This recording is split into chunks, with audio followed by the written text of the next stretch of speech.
estamos cerrando el año y, bueno, es importante escuchar a los principales líderes políticos del país sobre cómo termina el año y hacia dónde vamos y qué podemos esperar el próximo año. Y me es un gran placer presentar a María Corina Machado, una persona por una sola línea. Y me gustaría, luego de saludarla y presentarle mi respeto, es cómo cerramos este año, María Corina, y qué podemos esperar. Digamos, ese es el marco de la entrevista. Pero sobre todo, vamos a la primera parte. ¿Cómo cerramos este año? Buenos días y muchísimas gracias por atendernos, María Corina. Gracias a ti, Leopoldo, y un gran saludo a ti y a toda la gente que nos escucha. Y sé que son momentos difíciles porque se acerca la Navidad y bueno, yo creo que no hay una sola familia venezolana que pueda pasar estas fiestas unida y obviamente yo creo que ese es el elemento principal de estas horas que vivimos. Un país que siente que tuvimos una oportunidad tangible, con enorme fuerza, con enorme entusiasmo, con enorme coraje y que finalmente no terminó concretándose en lo que es nuestra aspiración, que es realmente la liberación del país.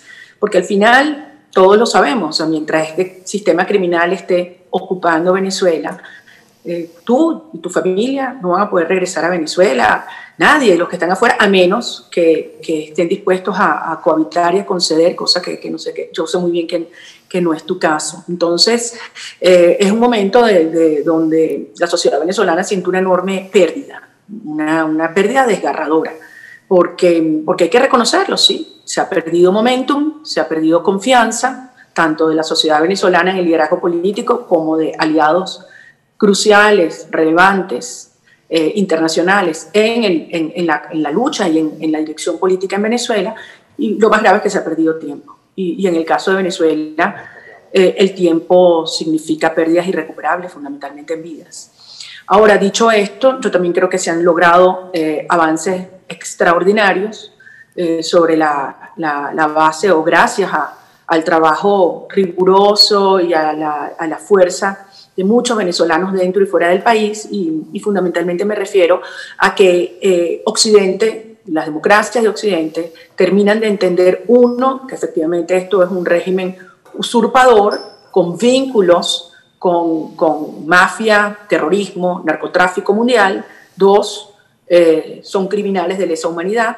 Lo ha dicho la misión de verificación de hechos independientes de las Naciones Unidas y lo demuestra también el avance de la tercera fase de la investigación en la Corte Penal Internacional, más todas las, digamos, auditorías e informes de la Organización de Estados Americanos, etcétera. Y tres, que es indiscutible que la permanencia de este régimen en el poder significa una amenaza para la seguridad hemisférica, por su carácter expansionista, por la forma como está desestabilizando activamente varios países del hemisferio, y por supuesto por sus vínculos ya obvios, evidentes, con regímenes como Rusia, Irán, Siria, China, Turquía, cuyas relaciones ya no solamente son, digamos, de propaganda o de intercambio de inteligencia, pero ya entran en el plano de lo financiero y lo militar. Entonces yo creo que ese es el balance de donde estamos hoy. Ahí te pregunto lo siguiente, María Corina. ¿No hubo también una parte especulativa por parte de cierta vocería norteamericana dando la impresión cuando decía todas las opciones están puestas sobre la mesa?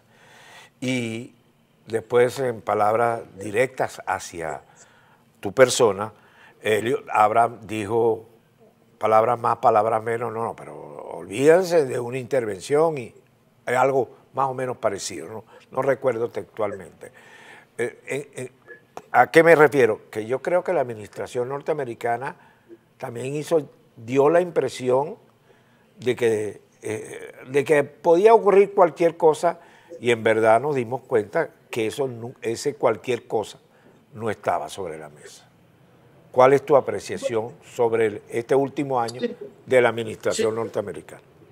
Bueno, yo no coincido con tu conclusión en el sentido de que eso nunca fue una consideración. Yo creo que ocurrieron muchas cosas muy importantes. Y sí creo que la política que comenzó a aplicarse por parte de la administración Trump en la segunda mitad de este periodo presidencial es la correcta, que es una administración de máxima presión para realmente ir socavando los pilares que sostienen a la tiranía. Sí creo que hubo planteamientos en algunos casos erráticos de algunos de sus voceros. Porque efectivamente lo que decía el señor Abrams contrastaba con lo que decía el comandante del Comando Sur, Craig Fuller, cuando decía Venezuela el régimen es una amenaza real y creciente para la seguridad del hemisferio. Pero al final lo importante son las premisas de las que hemos partido. Leopoldo, yo te pregunto, o sea, ¿tú creemos nosotros los venezolanos que Venezuela es un país ocupado? Creemos que está ocupado por grupos criminales transnacionales. Creemos que Venezuela es un Estado fallido donde no hay soberanía, porque ni el sistema de identificación, ni la administración del Estado, ni la inteligencia, ni el propio territorio está bajo el control de venezolanos, sino de agentes externos, cubanos y de otras nacionalidades. Creemos que efectivamente este régimen no va a ceder el poder a menos que sea obligado para ello, y por lo tanto todo planteamiento de supuestas elecciones o nuevas negociaciones y diálogos son todas estrategias de distracción y de ganar tiempo y obviamente de quebrar gente y de lograr cooptar espacios. O sea, que estamos convencidos de todas estas cosas. Estamos convencidos que Venezuela se ha convertido, digamos, en el epicentro de un proceso o de un ecosistema criminal, un conglomerado criminal que va penetrando y que tiene a Colombia en la mira, a Ecuador en la mira, a Perú en la mira, a Chile en la mira. Es decir, si creemos que todo esto es cierto, entonces la conclusión es ¿cómo sale? ¿Hay alguna otra opción distinta a la construcción de una amenaza real e inminente? ¿Podemos solos los venezolanos? Y esas son las preguntas relevantes que nos tenemos que hacer. ¿Está o no está más vigente que nunca el planteamiento del cese de la usurpación antes de nada? ¿Es concebible, si tú partes de estas premisas, plantearle al país la posibilidad de elecciones con Maduro o un gobierno de transición con parte de las mafias criminales, llámese Padrino López, Michael Moreno, Raúl Gorrín o cualquier otro? ¿Es eso concebible? Y finalmente, ¿puede alguien que ejerza la dirección política de la Venezuela de hoy simplemente decir, no vale, es que no nos quieren apoyar, no, la responsabilidad para proteger es una ilusión, cuando la responsabilidad para proteger es indispensable para liberar a Venezuela y además ya está en marcha? Porque yo te pregunto a ti, a la gente que dice es que no había disposición por parte de la administración de Trump de utilizar, digamos, mecanismos de fuerza. Entonces, ¿cómo defines tú una operación antinarcóticos que comenzó, anunciada por el propio presidente Trump el 1 de abril, y que tiene, junto a otros 22 países, un despliegue inédito para interceptar actividades ilegales del narcotráfico en el Caribe y parte del Pacífico, fundamentalmente para aislar a Venezuela? Entonces, esas son las preguntas que yo creo que son relevantes y las que nos tienen que hacer pensar dónde estamos hoy y qué es lo que nos espera a los efectos de poder plantearnos nuevamente la fuerza y el momento para la liberación del país, no para la claudicación. ¿En dónde estamos hoy? ¿Cuál es el significado de los dos eventos que tuvimos recientemente?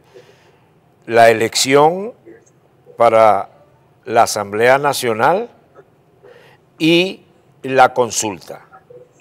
¿Qué importancia le das a estos dos actos y cómo dentro del análisis político lo puedes colocar? Creo que es una buena pregunta y creo que tenemos que analizarla con una enorme objetividad, aunque sea crudo y doloroso algunas conclusiones. Pero es indispensable hacerlo a los efectos de poder corregir los enormes errores que se han cometido y asegurarnos que este nuevo esfuerzo que vamos a construir efectivamente derive en la liberación del país. Con relación al 6 de diciembre, yo creo que no hay sorpresas. Por el contrario, dada la crueldad, la obscenidad y el cinismo con el cual el régimen puso en práctica sus mecanismos de control social, o sea, amenazando con la comida y tantas otras cosas, yo creo que la reacción de la sociedad venezolana fue hermosa, valiente, épica, si tú quieres. Por supuesto, nadie cree esos números. todo el mundo sabe que fue muchísima, menos la participación, pero no importa.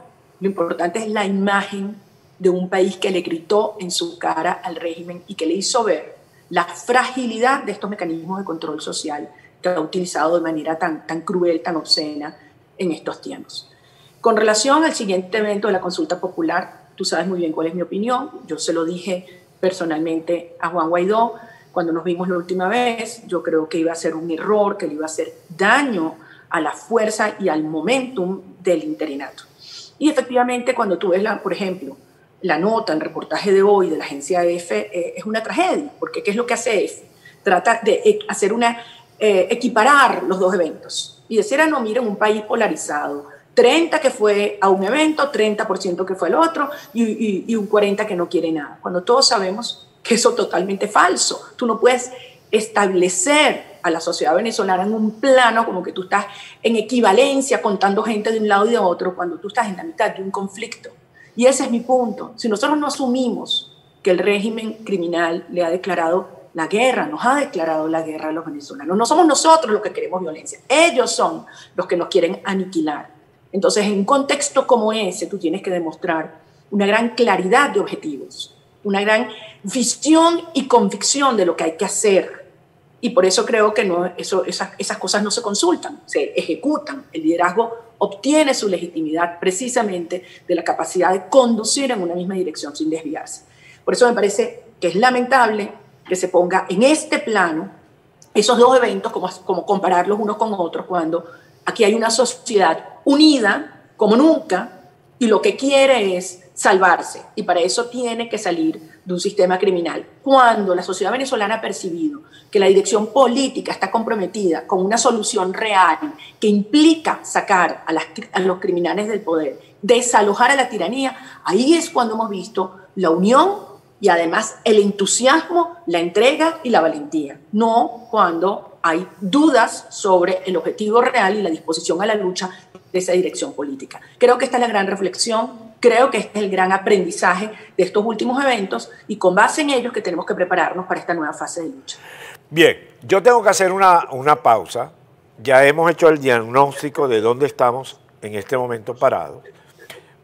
En la próxima parte del programa quiero ver hacia dónde y cómo debemos ir. Breve pausa, es María Corina Machado. Bien, son las 11:43 minutos. María Corina, voy a hacer una serie de pequeñas preguntas para poder conformar hacia dónde debemos ir. ¿Cómo debemos manejarnos con la nueva administración norteamericana? Cuando digo cómo, es factor oposición, ¿cómo debe manejarse con la nueva administración norteamericana? Con cualquiera que sea la administración americana, yo creo que hay que manejarse con firmeza, llamando las cosas por su nombre, pero además asumiendo que si bien es indispensable el concurso y la fuerza de aquellas naciones que están siendo afectadas en su seguridad nacional por este régimen, el liderazgo de este proceso tiene que ser de los venezolanos, no puede ser impuesto de ninguna parte, en los tiempos de otros países, sino en los tiempos y la urgencia del nuestro. En otras palabras, no debe continuar Guaidó con el gobierno en el exilio, el gobierno de la Asamblea Nacional. Bueno, mira, yo creo que, como lo dije además hace un año, no sé si tú recuerdas, yo hice un video que publiqué en mis redes sociales hace un año diciendo, miren, se nos está cerrando la vía institucional. Yo considero que la vía institucional en Venezuela se cerró. Leopoldo, se cerró. Yo creo que en Venezuela no hay constitución, o sea, tenemos que asumirlo. Y la realidad es que se cierra un ciclo, efectivamente, y hay un vacío de poder, lo hay. No reconocemos a la mamarrachada del 6 de diciembre, no la reconoce nadie. Lo más importante, no lo reconocen los venezolanos. Pero además entendemos que aquí se ha cerrado un ciclo y que no se hizo la tarea que estaba encomendada. Entonces yo sí creo que este es un momento en el cual tenemos que reagrupar todas las fuerzas que estamos comprometidas en una dirección, que es el desalojo de la tiranía, frente a lo que para mí es una gran operación financiera criminal de cohabitación que se está diseñando y que incluye a muchos actores de distintos sectores dentro y fuera de Venezuela. Entonces, todos los que estamos convencidos de que con esta tiranía no se convive, de que no se negocia con el terrorismo y el narcotráfico, sino que hay que aglutinar la fuerza para enfrentarlo y desalojarlo. Tenemos que reencontrarnos y decir, ok, hay que buscar un nuevo mecanismo porque todo lo que se intentó por la vía institucional no logró su cometido. Incluyendo el llamado diálogo. Bueno, empezando por el fulano diálogo. O sea, yo creo que si hay algo que ha demostrado ser, o sea, la gran trampa, pero además una trampa muy cruel, porque es utilizar un mecanismo esencial de la convivencia democrática, una de las instituciones en una democracia es precisamente buscar espacios de diálogo entre distintos sectores de la sociedad. Ha quedado claro que el régimen en ningún momento acudió a estos procesos de buena fe y con buena voluntad. Nunca tuvieron la menor intención de ceder el más mínimo espacio de poder. Lo que lograron fue cooptar gente, quebrar gente, engañar, buscaban dividir a la sociedad. Y pregúntale a los que participaron, porque yo con esas, como tú sabes, en ninguna de esas experiencias de diálogo participé porque nunca creí en ellas. Lo único que el régimen pedía cuando se sentaban en esas mesas, además lo han dicho públicamente, es que le quitaran las sanciones. Entonces ahora hay una gran operación comunicacional que busca culpar a las sanciones del horror que vive Venezuela. Pregúntate por qué. ¿Por qué? Y para mí la respuesta es tan clara como dolorosa. Y es que hay actores que quieren escalar, digamos, las operaciones de lavado y legitimación de capitales que se ha convertido en Venezuela. Venezuela nos han convertido en una gran lavadora de dólares mundial y para eso necesitan reinsertar a Venezuela en el sistema financiero internacional. Para eso, ¿qué les fastidia? ¿Cuál es el obstáculo? Las sanciones. Entonces, culpan a las sanciones del horror y del hambre en Venezuela. Como yo te pregunto, las sanciones fueron las culpables de las expropiaciones, de los controles, del saqueo de PDVSA, de convertirla en un instrumento del narcotráfico y del lavado de dólares. Las sanciones son las culpables de la inflación que hay en Venezuela, que es el robo más cruel al ingreso familiar. Entonces, por el amor de Dios, o sea, todos sabemos que las sanciones que fueron hechas, diseñadas de una manera, además, a mi modo de ver, inteligente, quirúrgica, fueron no solamente identificando personas, sino cerrando los mecanismos del financiamiento criminal del régimen. Ahora los quieren quitar, y para eso quieren hablar de diálogo, de supuestas elecciones a gobernadores y alcaldes. Imagínate, algunos han llegado a hablar de revocatorio de Maduro, es decir, revocar a un usurpador. Hay que tener riñones, Leopoldo, para hacerle este planteamiento a la sociedad venezolana, y lo hacen, porque en la práctica hay mucha gente haciendo plata, y no todos se visten de rojo a costa del hambre de los venezolanos. En la última experiencia que vivió Venezuela fue una vez que Pérez Jiménez se va, se queda una junta militar, cívico-militar, pero fundamentalmente militar, durante un año. Luego se convoca a elecciones. De sacar a Maduro, ¿cómo ves ese periodo de transición hasta llegar a una libre elecciones donde todo el mundo pueda participar? ¿Ves la posibilidad de una junta cívico-militar? Bueno, por supuesto que sí, pero depende quiénes son los cívicos y quiénes los militares. Exactamente. En una junta cívico-militar no puede haber participantes de los quienes han gobernado durante estos 20 años, pregunto yo. Yo creo que no puede haber, ¿no? Bueno, es que mi punto es... yo me refiero por una declaración de Leopoldo López, donde que formaron parte del sector chavista, etcétera. Entonces, no sé, te pregunto. No, que yo creo que tu pregunta es legítima y yo se la contesté. Tú sabes que yo no acostumbro estar contestando o precisando a individualidades acerca de sus declaraciones, mucho menos cuando son en el exterior. Pero es que hay cosas que hay que ponerlas y pararlas en seco.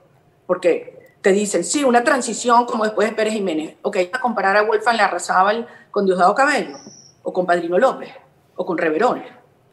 O tú vas a comparar a Adolfo Suárez con Tarek El Aizami. O sea, realmente pongamos los pies en la tierra, por el amor de Dios. O sea, nosotros no estamos planteando que lo que está viviendo Venezuela es una transición de una dictadura convencional, militarista, a un proceso democrático. Estamos hablando que estamos enfrentando un sistema de mafias. Es como que tú me dijeras que en la transición, si te lo plantea algún líder de un país vecino como Colombia, tú le dices, ok, ¿ustedes aceptarían una transición con Pablo Escobar o con Timochenko? O sea, eso es lo que le están planteando a Venezuela.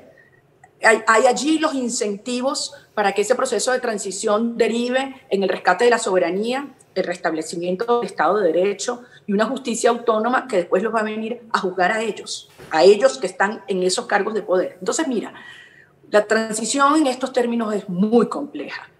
Obviamente, nosotros tenemos que asegurarle que a todo el país, incluso aquellos que han estado cercanos en el chavismo, yo te diría, incluso en los cuadros medios de algunas de sus estructuras, que vamos a ir a un proceso de restablecimiento de la justicia y que no va a haber atropellos, porque eso es típico de estos grupos, criminales que están en el poder. Eso es una cosa, pero plantearle al país que nosotros podemos ir hacia un proceso de transición con los capos de la mafia en el poder, no solamente es éticamente inaceptable. Ponte a un lado las consideraciones éticas, de que esos tipos tienen miles de millones de dólares que provienen no solamente de la guerrilla, el narcotráfico, de la prostitución infantil, del saqueo de Venezuela. Pon eso a un lado.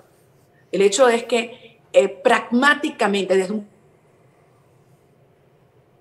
punto, porque las mafias solo ceden cuando son confrontadas con una fuerza superior a la que ellos están aplicando.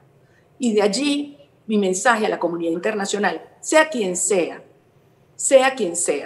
una operación de paz y estabilización para Venezuela va a terminar llegando antes o después, porque no hay otra opción.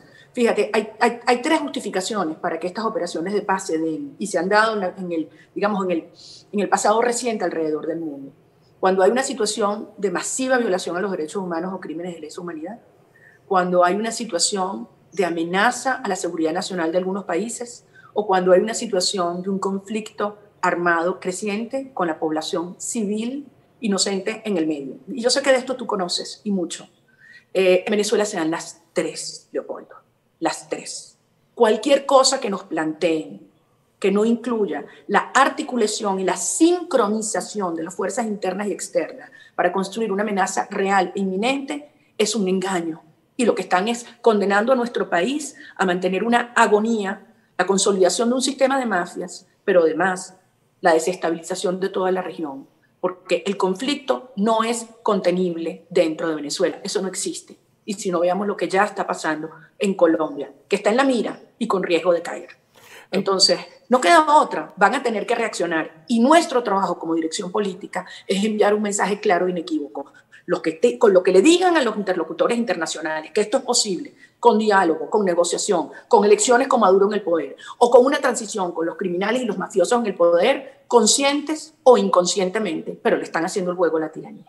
María Corina, yo tenía pensado hacer esta entrevista solamente de dos negros, pero si me puedes conceder un tercero, porque hay una serie de definiciones de organismos internacionales que son muy importantes y vamos a tener probablemente una decisión a final de semana con relación al Esequibo que puede ser contraria a los intereses de Venezuela y me gustaría que habláramos de lo que ahora está pasando en la Fiscalía Internacional, lo que está haciendo la Bachelet, cómo ha cambiado el cuadro dentro de las Naciones Unidas y la posible decisión del tribunal. Entonces haría una pausa y trabajaría sobre esa realidad. Continuamos con María Corina Machado. Tenemos en el escenario internacional, finalizando el año, una serie de movimientos muy interesantes. La fiscal internacional se mueve contra la administración venezolana.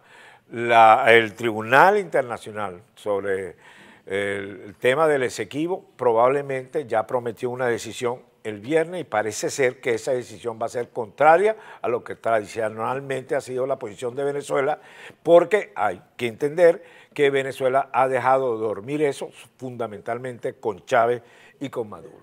Estos dos elementos son importantes. El rechazo a lo que ocurrió con las elecciones celebradas donde a la Asamblea Nacional ha recibido el rechazo de la comunidad internacional.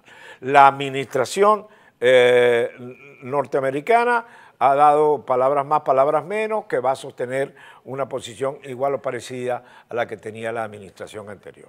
Dentro de ese contexto, también la Organización de Estados Americanos se ha pronunciado y el tema de los derechos humanos. Dentro de este contexto, María Corina, ¿cuál debe ser el mensaje hacia el país? ¿Cuál debe ser el mensaje hacia quienes tienen el dominio de las armas, es decir, las Fuerzas Armadas?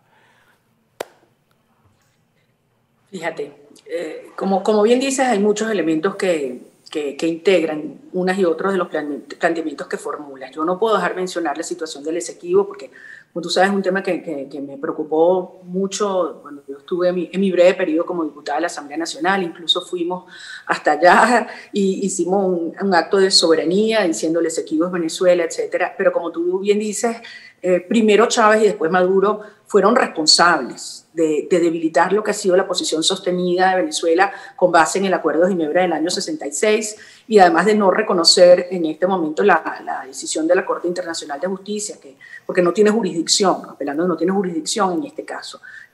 Chávez llegó al extremo, creo que fue en el 2004, Leopoldo, que se fue a Georgetown y desde allá dijo que hagan lo que quieran, que empiecen a explorar y a llevar adelante actividades comerciales en lo que era una violación a lo que había sido la política de Venezuela de cuidar las áreas, tanto las áreas marinas como el territorio, ¿no? Entonces, la Marina en particular, la Armada y el Ejército saben que política de Chávez y Maduro, siendo en ese caso canciller, fue entregar Venezuela, el territorio del Esequibo y a Guyana, y además todos sabemos que eso era una política exterior de Fidel Castro. Entonces, eso sí es traición a la patria. Y vemos cómo el territorio venezolano, ya no solo en el Esequibo, sino en otras partes, se comienza a fragmentar. Es como si el territorio se nos estuviera haciendo más chiquito en la medida que estos grupos criminales se apropian de él. Es inconcebible que las Fuerzas Armadas venezolanas, que fueron profesionales, institucionales y soberanas, al servicio de la soberanía, estén contemplando esto impavidamente. Y uno pregunta por qué.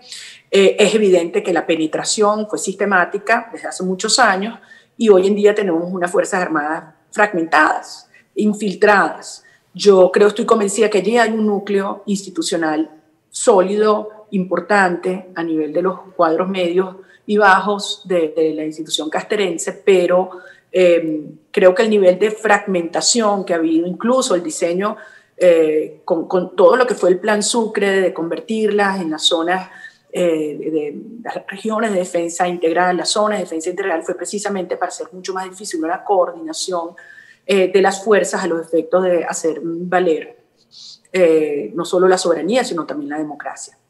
Por eso yo estoy convencida que a los efectos de lograr el detonante y la acumulación de las fuerzas internas y externas para sacar al régimen hay que hacerla con un componente externo adicional al interno. Eso lo he dicho muchas veces. Con relación a los otros eventos, creo que son, como yo te decía, son muy significativos. Yo sí creo que marcan, quise decir, punto de inflexión. Es decir, el mundo no puede olvidarse, no importa quién esté al frente de la Casa Blanca, que el 26 de marzo de este año hubo 16 indictments, hechos públicos por narcotráfico y terrorismo. Nadie lo puede echar para atrás, están allí y ahí está la evidencia.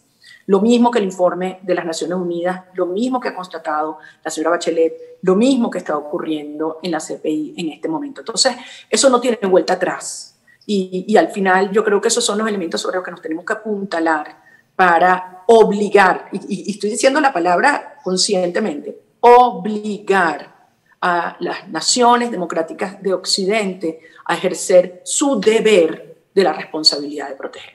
La historia ha llegado demasiado tarde, demasiadas veces, a situaciones de conflicto como la que se está configurando en Venezuela. Y no pueden alegar que no lo saben, porque ahí están esos documentos. Entonces, allí está nuestra responsabilidad como venezolanos. Y no estoy hablando solo de los políticos, Leopoldo, porque esto evidentemente es una lucha que va mucho más allá de lo electoral, de lo político. Esto es existencial. Es decir, un país que se nos desvanece, se nos diluye. Esto es una lucha entre la vida y la muerte, literalmente.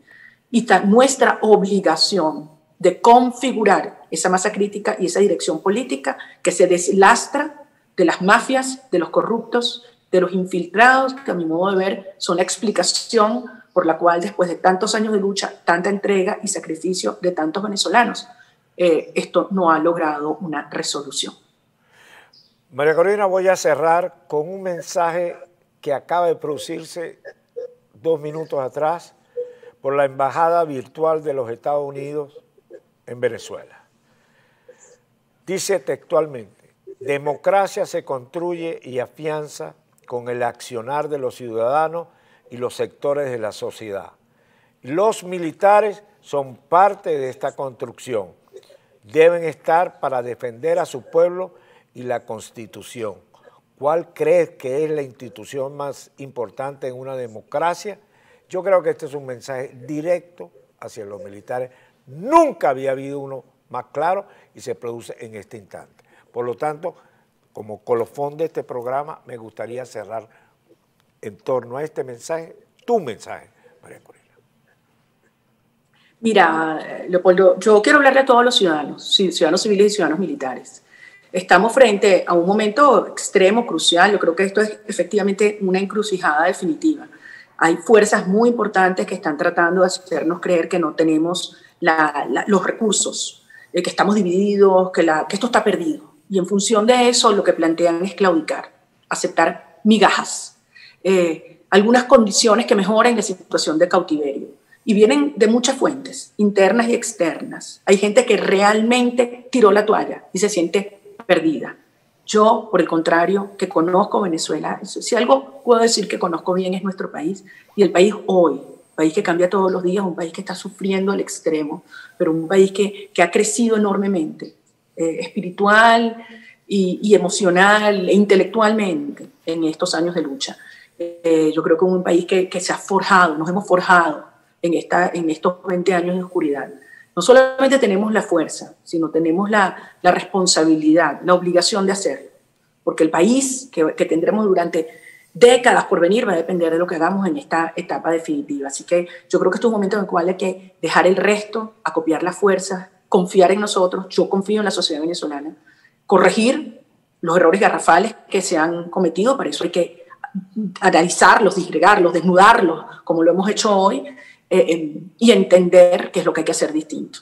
Y como te digo, yo creo que tiene que ser apegarnos a la verdad, a los principios que nos rigen, a la justicia y a la confianza en nuestras fuerzas. Vamos con la justicia, no sacrificándola, con la justicia, haciendo valer la justicia, que podremos tener paz y, sin lugar a dudas, libertad para Venezuela y para la región. Porque una vez más, el futuro de América Latina se está decidiendo en territorio venezolano.